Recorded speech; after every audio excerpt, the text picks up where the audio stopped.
Welcome to the podcast, Restore Yourself, Restore Your Marriage, where it's all about discovering the thoughts that get you in the mood, the thoughts that get you out of the mood, and how creating a deeper connection with yourself creates a deeper connection with your spouse. I'm your coach, Shelly Anderson, coaching you through life, love, and intimacy. This is episode number 85. Pack your shut up. Ooh, did I say a bad word? Did you? I don't think you said a bad word, but it sounds like it, which makes it fun. I know. I did not say a bad word. I said the word should. Pack your shut up. Pack your shut up. That's what we're going to talk about today. We're going to talk about this word should. And I hope that from now on, anytime you hear the word should, that it's going to kind of set off like neon flashing lights for you to kind of like check in. Wait a minute, there's that word should or even shouldn't. It's going to be a signal for you now. We could say a lot of different things. Yes, we could. So we won't, but it's a fun title. So when we use the word should, it's usually coming to us like we're thinking about something. And in the context of marriage, we're probably thinking that our spouse should be doing something, or maybe that they shouldn't be doing something, right? You mean that your spouse is shitting on you? Yes. Something like that? Yeah, something like that. When they're not doing something that we think they should be doing, we do feel that. We feel like they're shitting on us, kind of. So it's kind of fun to have this little play on words. Because we do end up feeling like that. We feel like poop. Definitely. Definitely. When we have a lot of shoulds in our lives, we're going to feel like crap. So whenever we have this word should or shouldn't going in through our mind, it means we have an expectation of our spouse. And the very damaging part about expectations is that we are not usually telling our spouse these expectations. They're usually very in our mind. And we often will make this huge assumption that our spouse should just know these things. They should just know that when it's our anniversary, that they should do A, B, C, and D. And maybe even E and F, right? It's like we have these expectations, and if they really loved us, they should know. They should know these Should things. know. So having these expectations, and sometimes in our mind, we're not going to think, this is my expectation for my spouse. It usually doesn't come up that way, in that form. So that's why I love the word should, is because this is usually how it shows up, is with these words, should and shouldn't. So the negative side of having an expectation for our spouse, and also for anybody, really, unless there are children, it's okay because we're teaching them. Right. That's different. We have authority over children. We are in charge of them and responsible. But with adults, that's different. The dynamics are different. We don't get to control other people, even in marriage. We don't. And your children don't get to control you either. That's right. That's right. And sometimes we may feel that they are. And we let them. Yes. And so we have to remember that reality. Like, that is reality, that we don't get to control other adults. Now, this is so helpful, not only in marriage, but with in-laws, coworkers, neighbors, anybody, any other adult. We don't get to control them. So it doesn't matter if we want them to behave a certain way, because it would make our life so much easier if they did that. We don't get to do that. Now, can we should on ourselves? We do. We do. And so now this can work in two ways, right? If we have a should for ourselves, like, oh, I should really go pick up the medication that I need to at Walgreens today. Okay, if that doesn't cause us suffering or negative emotions, then there's nothing wrong with that. The one we're talking about is when we start feeling something super negative, like I should want to have sex all day, every day. That's not going to feel good. That expectation. No, and that's not good for the spouse either. No. When it's coming from a place like that, the last thing I want you to do is be thinking that. Right. I want you to want to. Right. Right? There's nothing better than when you want to. When you are like, oh, I should do that, or I should do this for my husband. Okay, well, maybe that helps you get there, but if you can't get to the want, then I feel like you're shitting on me too. Right. So you're shitting on yourself and you're shitting on me. That's true. It's so true. And we don't realize this. We don't realize that having expectations of ourselves is not a bad thing unless it's really causing us to do some deep suffering, emotional suffering. That's when it's a problem. If it's just motivating you to get things done, okay, there's nothing wrong with that. Well, it's like, I think of it kind of like fear. Like sometimes fear is a good motivator, but fear shouldn't always be the motivator. Like it might be a good start to get you going, right, or to help you get into a certain habit or whatever. But really, you should be developing better reasons than just fear. Totally. And a lot of women that are intimate with their spouse out of fear, they're emotionally a wreck. Right. They're only doing it because they're afraid something really bad is going to happen. That's shitty. That's very, very shitty. That's a good one. Ooh, that was a good one. Okay. And when we have expectations of our spouse and we think they should be doing something, it's that we want them to do a certain behavior so that we feel better. This is a lot of shifting of responsibility, right? You do all these things. I want my life to be, at this level of ease and comfort. So you do all that. And then my life is going to be great. And so that's the reason we have these expectations. We don't want to be uncomfortable. We don't want to have any, discomfort or things that are difficult. And so it's very easy to kind of fall in that should category, and the blame category, and shifting responsibility, and then be really upset when no one does what we want. So this is a little plug for your online course. But part of your online course, you talk about living in the land of emotional childhood.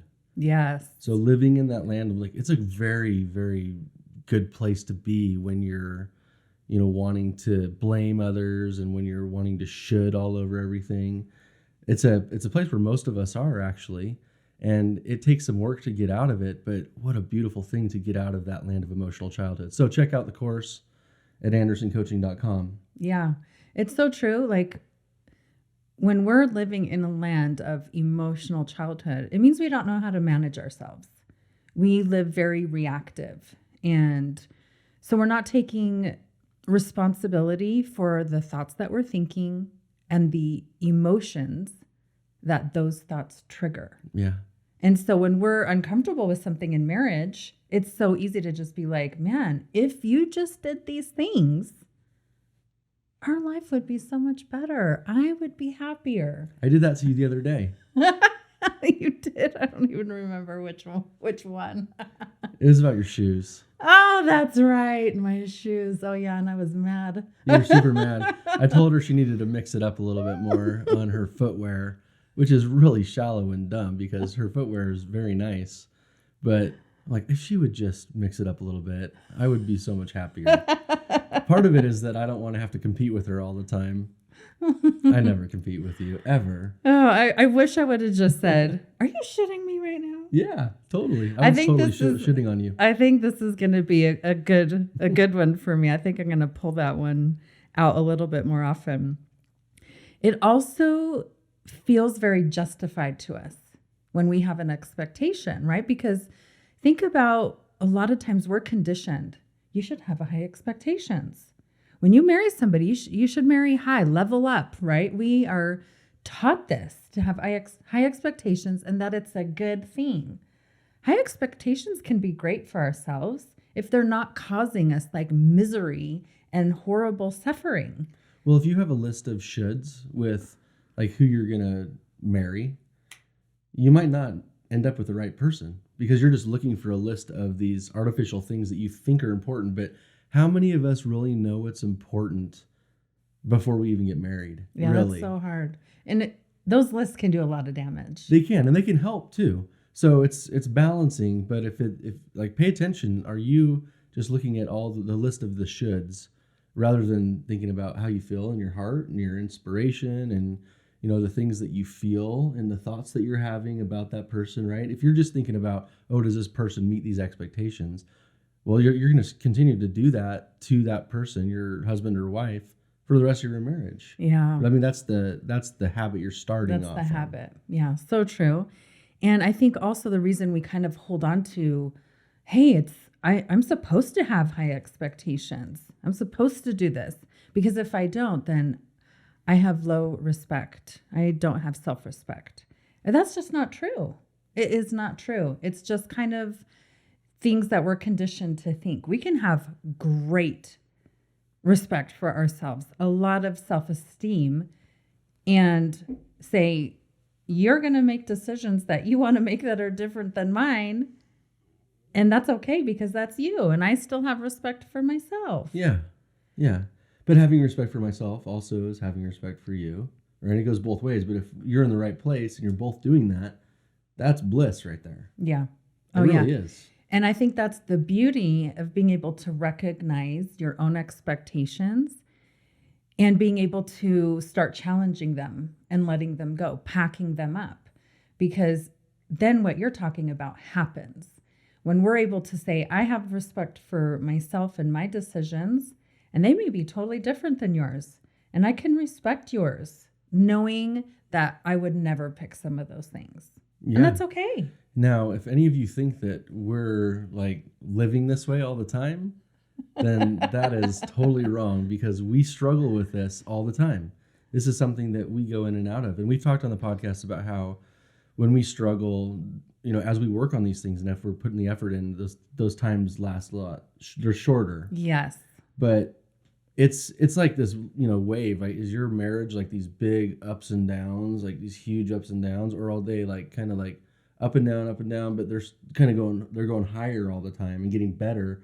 Or maybe they start off with these big waves and then they get smaller waves, and that's how we move up. Yeah. Because those frequencies, when they get smaller, they tend to go higher, right? Yes. So anyway, that's something that I just want to say, because we struggle with this stuff and we're living it all the time.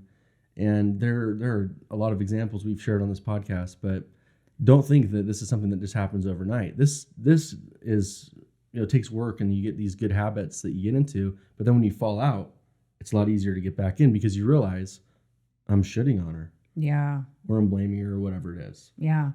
So true. And I love that you brought that up, because we're humans.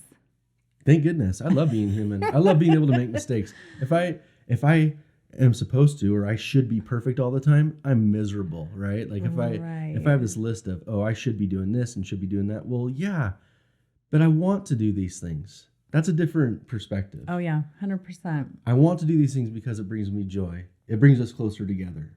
But if it's just, oh, I have to do this because I'm told by whoever it is, you know, whoever the nanny is in my life, right? We can even make God a nanny, right? I don't want to make God a nanny. I want to have a relationship with him, and the same kind of relationship, you know, with him as I have with you. It's different, but it's still, he's a person I want to have a relationship with. But if I'm just hearing, oh, you should do this and you should do this, Nick, and if you don't do this, then that, and I'm thinking that way, well, maybe at the beginning in my life that helps, or as I go through the hard times, maybe that has a part to play. But if I'm looking for someone to tell me what to do and give me that list of shoulds, then that's bullshit. And it's also a very lazy approach to relationships, right? Totally. When you're just looking at the bare minimum and not expanding your thinking beyond that, it's very immature. Yeah. And let's be real. If we're in a relationship, we're in a marriage, we're committing, we're in an intimate relationship, we have kids in the world, we need to elevate how we think about things and not just leave it at the most basic level. It's time to level up. If you're over 18, you're an adult. And it's time to increase your thinking abilities to adult level. As much as I don't want to do that, None of us want to. right? I want to stay in that childhood phase. Right. And so that's why I think I revert back into that sometimes. But having this knowledge and having the tools to be able to, first of all, see it, and then to be able to get out of it, thank goodness for that. Because if I didn't have those things, then I'd be going downhill. Yeah. And when it comes to us being humans, it's just like you said, we're never going to be perfect. We're always going to be making mistakes. And so if all my emotional happiness in our marriage was based on you following all my shoulds, you're going to mess up because you're human. And there are going to be days that you're just tired. There are going to be days where you're like, I don't want to do that. I don't care how much you like it or you want me to do it. I don't want to do it. There are going to be days where you have a lot on your plate and you can't get to it. So if all of my emotional happiness is based on whether you can fulfill my expectations, I'm going to be miserable.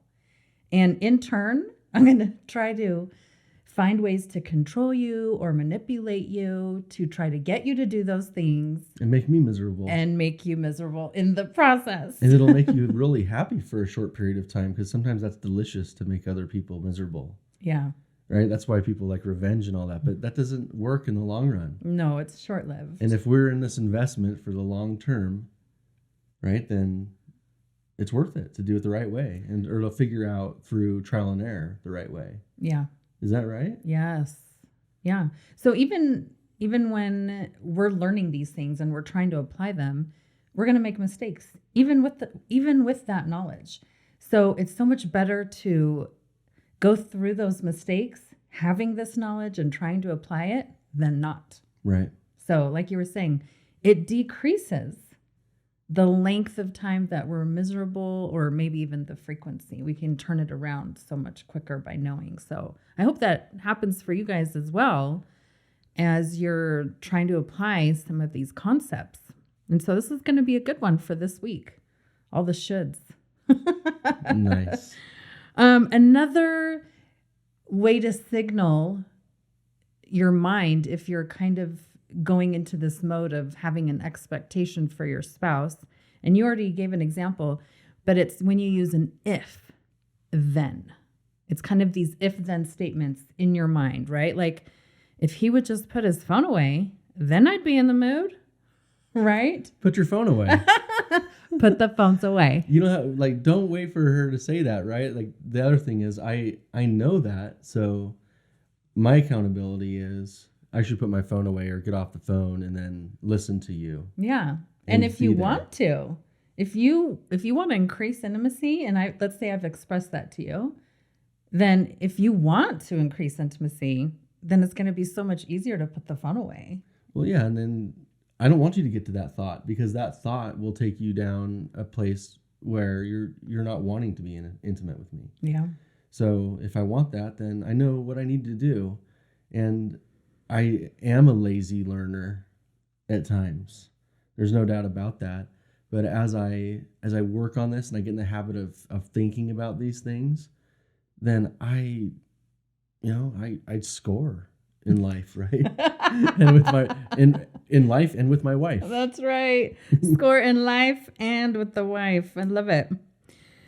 One thing that I think is very common to hear out in the world, and it's a common practice in therapy. I've seen it done.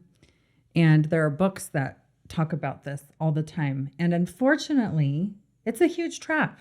It is a huge trap. So let's talk about this, because this is what we get fed a lot. And that is this. You have needs and I have needs. Let's make a list. Oh, list. Let's list them out, and then let's hand them to each other so that you can fulfill my list. And so then we're just passing shit back and forth. That's totally true. It does not work. We've tried this and we have a fabulous marriage. We did this, I would say, maybe even like when things were just great. We're like, let's try this, And I remember thinking, it was more you saying, you should do this and giving me a list. Let's get real. No, you had a list too. I'm sure I did. And I remember like thinking, I have all the love in the world for this man, and I'm still not going to do this. And it wasn't because I didn't respect you or I didn't love you enough. It was none of those things. It's just those things are not a part of me. Right. At all. And so I remember just having this huge conflict, like, something must be wrong with me because I can't meet all of these things on this list. Those lists are daunting. And there are things wrong with you. There are. Just like there are things wrong with me, and everybody else has things wrong with them. Totally. But that's not the way to resolve it. No. As humans, we have a hard time managing ourselves. We can't do it. We can't do it. Mommy. We do. We want to call our mommy to come in and make it all better. So if we can't even manage ourselves and our husband, our spouse hands us a list and says, now you have your own list, but let's add yours on top of it. And you better get it right because otherwise I'm not going to be happy. You're saying you don't want me to manage you? No, I do not. And not in any way? No way. Oh, man. But we think this is such a noble act, right? We want it to work. We think, hey, if it's an exchange of lists, then it'll work. And then it's fair and even. But it's really hard to fix somebody else when we can't even fix ourselves. It's impossible. Right. So we're going to be done with the exchanging of lists. We're going to try a life coaching approach that is far more effective, which is you take care of your own list. You don't hand your list to anybody. You don't hand it to your in-laws. You don't hand it to your neighbors. You don't hand it to your children. You don't hand it to your spouse. Your needs are yours to meet.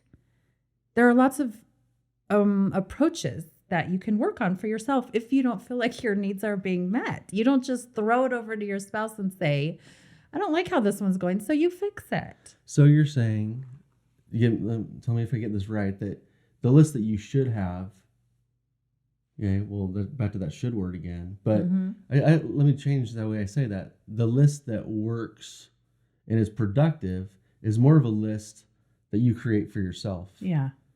Because it reminds me of a question I think is really important, is to ask the question, how am I a problem for others?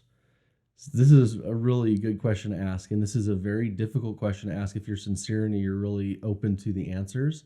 But you don't necessarily need to ask the other person, how am I a problem for you? Now, right. I think that is a good thing to do every once in a while, but I know all the ways that I'm a problem for you. Or not all of them, but a lot of them. Yeah. So I should start with those ways that I already know I'm a problem for you and work on those. And maybe while I'm working on them, I can ask, is there anything else? Right. But I have a list of things I know how I'm a problem for people. And I know how I can be more helpful. Yes. The beauty of this approach, which is so different, is when you take back your own responsibility and your own power, you have power to make a change. You're freaking powerful. You are powerful. And I don't think people realize how much power you have when you do that. See, if all my happiness is based on you and you doing my list and you don't do it, that feels horrible. And I don't have any power to change it because I don't have power over you. Right. And that feels miserable. But if we can accept it with this type of approach and say, actually, I'm responsible for my happiness. I don't need things that are outside of myself, right? My thoughts towards you, whether you do the things that I like or not, that's on me. I can change my thoughts about you at any moment, in any location, at any time, and those will trigger my emotions. So if I'm feeling or if I'm thinking all these negative things about you, about how you're not meeting my needs, I'm going to feel miserable because you're not meeting my expectations. But if I say to myself, it's my job to manage my thoughts, my emotions, to meet my needs, that's on me. Okay, well, I can do something about that. Right. It's outside of you. Then I can look at you with just so much more openness and be more receptive to you, your life experience, how we're experiencing the same things differently. It's a completely different approach. I can listen to you with more genuine curiosity and authenticity rather than thinking of like, how can I take what he's saying and use it to my advantage? Right. But now this is not easy. This isn't something that, No. but if you choose to do it, it's amazing. Now, when I first started doing this, it helped so much because all of a sudden the blaming part started to go away. And so I can think of a lot of examples, but let's just think about sex, right? Yeah. And the sexual intimacy. There's expectations I have like, oh, she should do this and she should do that, and I'd be much happier. And now, as far as the power goes, I would say that we both have certain power over each other, but it's more manipulative power. If you think you have power over the other, you're really trying to manipulate. And so I've tried to manipulate you into getting what I want sexually, let's say. Right. And I've learned the hard way that that doesn't work. No. But when I change my thinking and change my perspective into ways that I can change and things that I can do to help you open up more in the intimacy department, I'm way more successful. Yes. And I've been able to get what I wanted in the first place, but it's a much more effective way to do it. Instead of blaming you, I can just adjust what I'm doing to help you to feel more open and happy and not frustrated and not manipulated by me. Yeah. So true. It's a wonderful thing. And I think you bring up a really good point because I think the shoulds show up in intimacy all over the place. Oh, yeah. Right? Totally. Because with the women I've coached, it's a lot of like, he should just get a grip on those hormones. He should not want to have it. His libido should match mine. I'm the more noble one. I'm the more, spiritual one. So he should match me. It's very much a lot of times like that. Not always.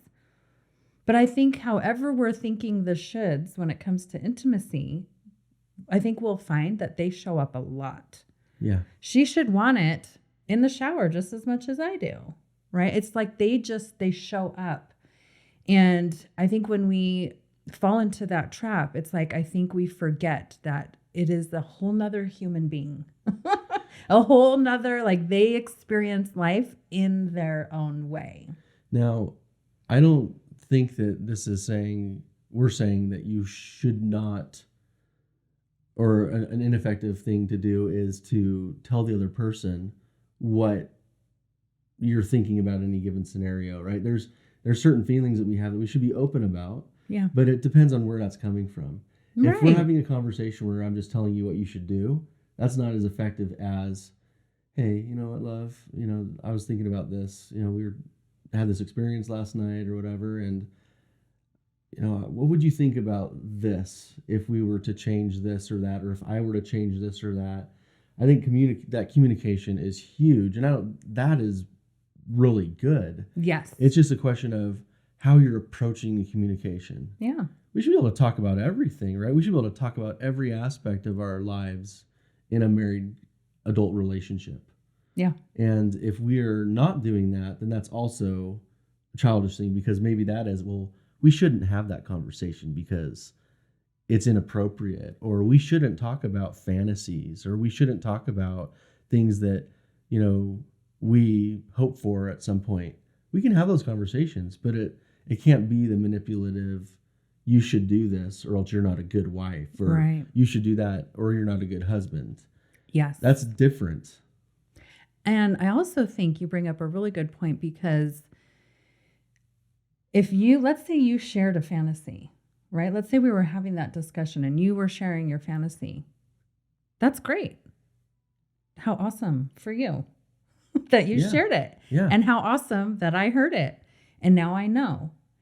That means that we should be able to have a conversation about all kinds of things without it necessarily equating to me feeling that I should have to fulfill those things just because we've had the conversation.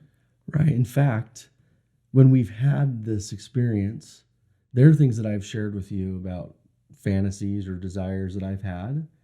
And once I share it with you, I haven't had as much of a desire even to fulfill it. Now, I'm not saying that happens all the time, right? Because those things creep back in, right? And they're desires that we have for a reason. But in some ways, those things go away because I got it off my shoulders, Right. right? And then it becomes a really intimate conversation because you're listening to me. And what an awesome thing that my wife is listening to me talk about something that I was maybe even worried to share with you, but you listened, and now you know, and now I know you know. And I may not even need to have that fulfilled ever because I was heard. Right. And there are times when you've wanted to fulfill some of those and like, oh, no, we don't need to do that, And I don't know. I just think that it helps with communication. It helps us become closer. Yeah. And when you become closer, you don't need to go outside the realms of that unity. Right. Because there's nothing better than that. Right. There's nothing better than being one. And so, I don't know. It's an interesting thing. It's very interesting and good. It's incredible. It's awesome. Yeah. So let's wrap a few things up. Okay. So if you find yourself thinking thoughts that have the word should, right? Like my spouse should be doing these things or he shouldn't be doing these things. The first thing we need to do is take back our responsibility, right? It's our job to challenge those thoughts and say, you know what, this is actually on me. And going along with that, I want to bring up just this one point. If there's something that is really bugging us, it is important that we challenge it with our shoulds, right? Like this thing should be happening. And if we think it is so important, we should do it. Yeah. Like we should, and this usually shows up with actually really trivial things, right? Like sometimes we do this, I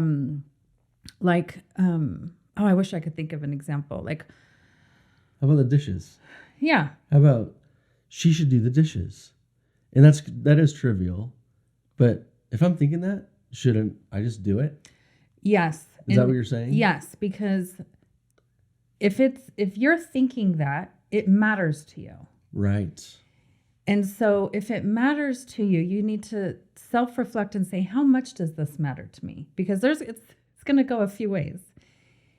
If the dishes being done actually matters to me and it's important to me, I have control over that. Yeah, I could go do them. You can get it done. You'll be and you happy. know what? You're going to feel happy that the dishes are done. The dishes are done, man. You know how much I care about dishes? 0. Like, I don't care. Yeah, I care a lot more, so I end up doing them. If they pile up, I just don't care. It bothers a lot of people significantly. It doesn't bother me. When it gets to a certain point, yes, I'll do them, or I'll ask a child to do it. I don't usually ask you to do it, No. but if it really bothers me, I'm going to take care of it. If something really bothers you, you are going to be the one that gets to take care of it. That's empowering, actually. Yeah, It's not like it gives us more. It's not like we're trying to add to our list and make it longer. What we don't realize is that it's empowering. Because when the dishes are done, you're going to feel better. You're going to feel proud of yourself for doing it.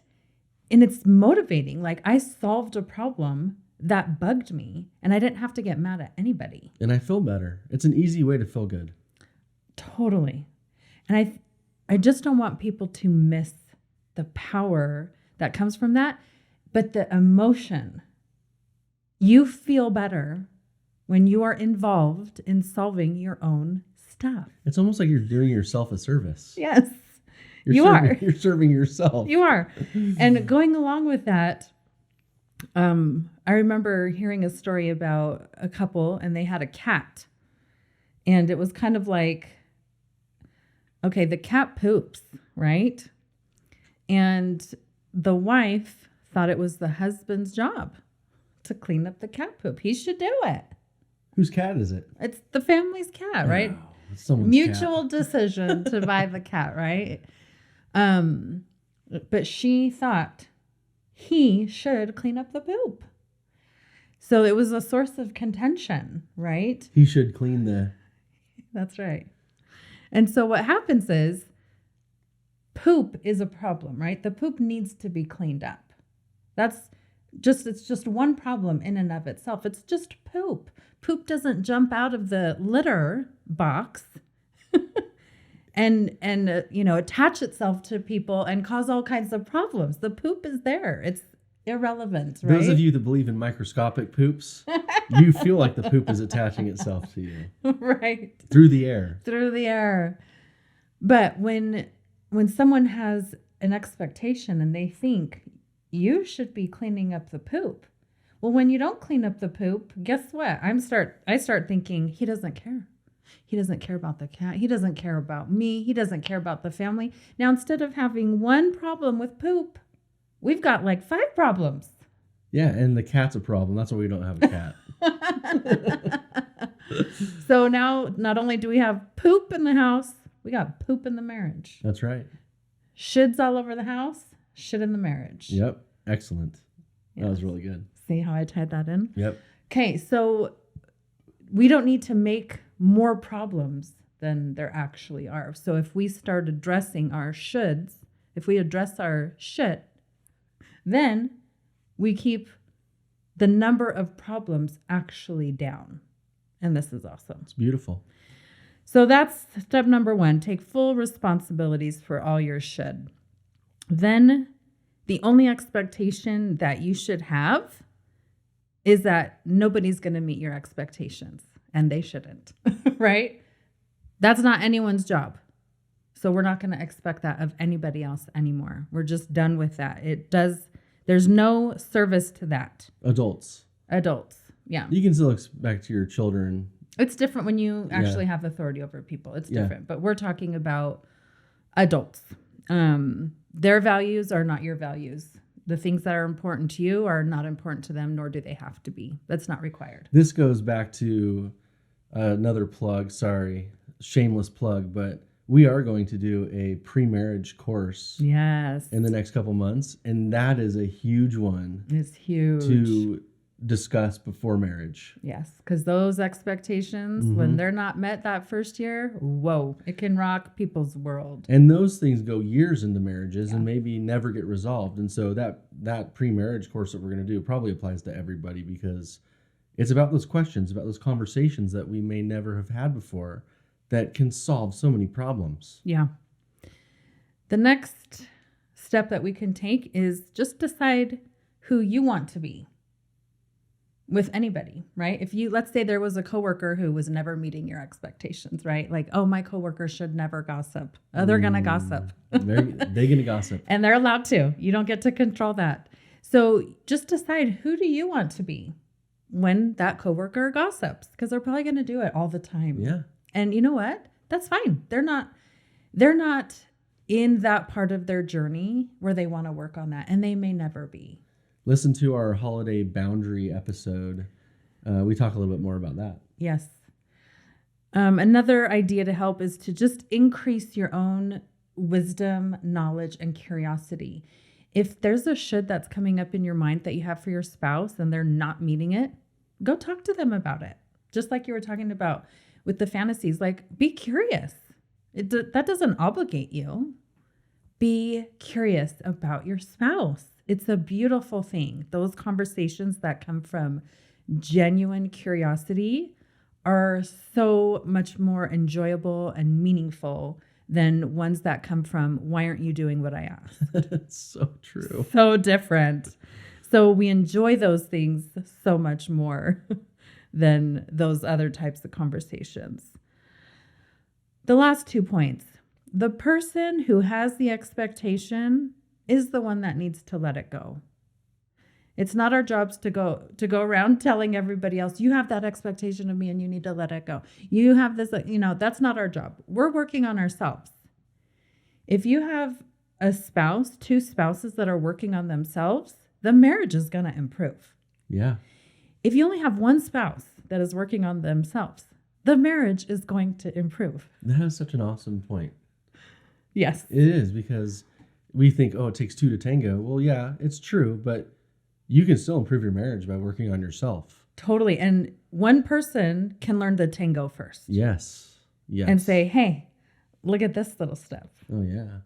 So don't ever be held back by working on yourself, thinking that you can't do it if your spouse is not doing it with you. Don't do that. Restore yourself, restore your marriage. Yes. Yeah. Okay, final point. I already made it. I actually already made it. We done. Check. Okay, so this week we are going to pay attention to the should in our lives, and we're going to address our own stuff. Our own should? Yes. So pack your shit up Yes. yourself. Any final thoughts? No. Beautiful. Okay. Wonderful. Okay. Well, remember, the more you restore this type of intimacy with yourself, the more you restore it with your spouse. Thanks for listening and joining us today, and we hope you will join us again next week. Bye.